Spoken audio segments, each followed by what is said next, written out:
ఇదో చూడండి, వంకాయ ఇత్తనాలు అయితే ఇవి అనమాట. ఏందవి? నల్ల వంకాయ ఇత్తనాలు.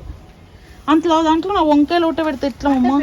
చెట్టు అవుతుంది కదా, బాగా సరిపోతుంది. ఇగో అవి నల్ల వంకాయలు, ఇవి జంప్ వంకాయలు. అవి ఒక నిమిషం ఉండు, కట్టి తీసుకోను కావాలంటే. ఈ మొక్కుకో దేవుడికి భయం భక్తి లేదమ్మా నీకు? పంట మీద మళ్ళీ రైతు అంటావు. బాబాని మొక్కుకో, శ్రీ ఆంజనేయం ప్రసన్న. మా గార్డెన్ లో మాకు పంట సరిగ్గా రాకపోయినా చెట్లు మాత్రం హెల్దీగా గ్రో అవ్వాల. ఓకేనా? బూంచు. సో చూడండి, నల్ల వంకాయలని అయితే బూంచుతుంది mummy. Hello, welcome to my channel.